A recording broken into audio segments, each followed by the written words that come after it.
I just wanted to go through a few things to show you how you could swap out some of the props that we use in class for stuff that you use at home.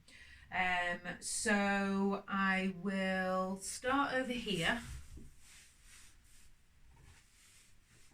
1 kg weights in each, I mean 2 max, depending on your shoulder and how much you're used to using weights, is really enough for bar Pilates. So again, don't feel that you have to rush out and get these. The swap out for those would be tins. I've got tin tomatoes and chickpeas. You can choose what you want in yours. Obviously these are not 1 kg, it's only about 400 grams, but it's better than nothing. So, you know, if you want to, remember we're not lifting heavy weights in bar anyway, we're just doing lots of reps, just to help us get a little more stronger through the arms. So that's my top tip on weights to tins. The next one that I would like to talk about is head cushions. So if you are usually having a block like that in class, some of you I know have a block and a cushion, then look, you'll need to stack up your cushions quite a lot. So if you just get 1 cushion off your couch, and that's probably not going to be enough. Depends how plump your cushions are. So yeah, I just thought I'd give you a little note on that. So stack them up. Likewise, a rolled up towel is amazing because, of course, and again I've used towels in most of my classes, you can keep on adjusting it for each exercise. So maybe if you need a bit more cushioning around the hip, you can use it. You can double it up even more for when we're lying on our sides. You can also use it, and some of you are already doing this, as a help for your all fours. So if you haven't got too much wrist extension and your wrists hurt when we do all fours stuff, roll that towel up, and what that does, it just creates a little bit of height so your wrist doesn't extend so much. So that's a really good one. The next one, a trusty book. So, again, this book is about the size of that block. So if you would like to sit on a book to help you with sitting in a cross-legged position, you don't need to have a block, you can just use a book, and then again you can stack things on top of that. And it depends on how educated you are in terms of what book you would like to use for your Pilates lesson. This is I Quit Sugar, and I can tell you right now that I have not quit sugar, and I have no intention on quitting sugar at these stressful times. So it'll be used as a head block or some other prop. Oh, the other thing you can do with that actually is a nice little calf stretch.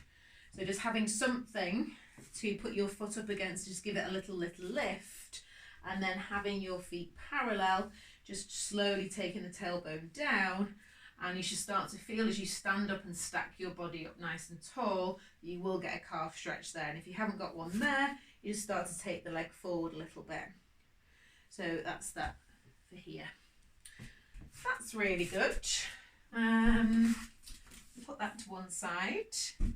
Oh, and then these. So we all love a spiky ball, I know. And obviously I've just got tons in my the boot of my car, which is just on my driveway, not doing anything. So if you would like me to deliver one, I can do that. But if you don't want a spiky ball, a tennis ball will do pretty much the same thing. Obviously it's got a bit of give in it, like that. Not so much, it depends how much you've used it, how old it is.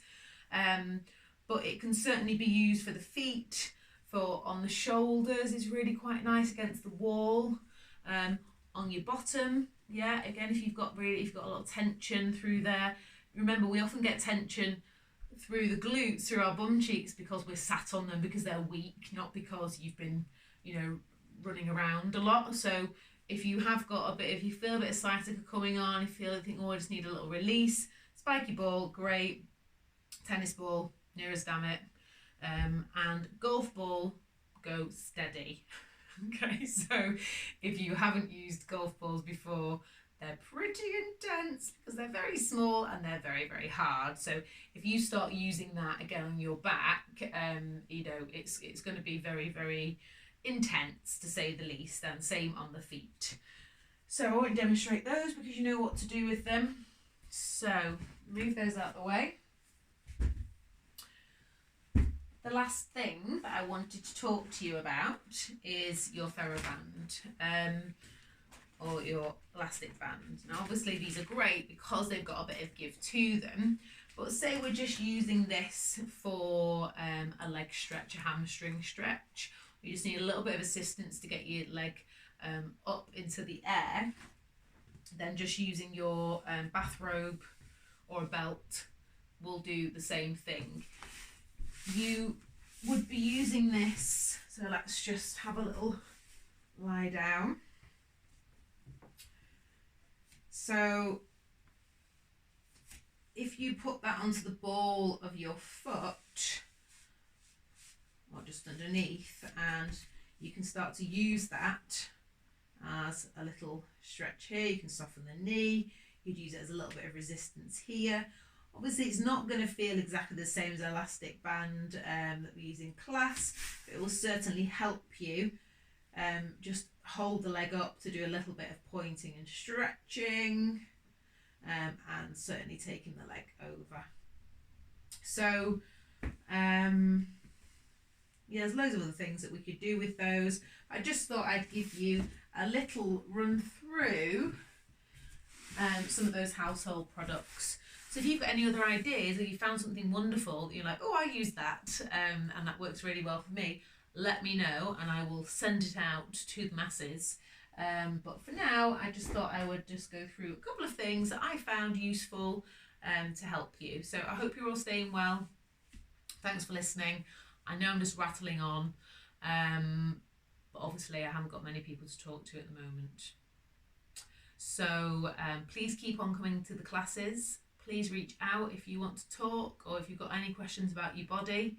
And yeah, let's get through April, and hopefully May will bring us some more good news. All right, take care. See you soon.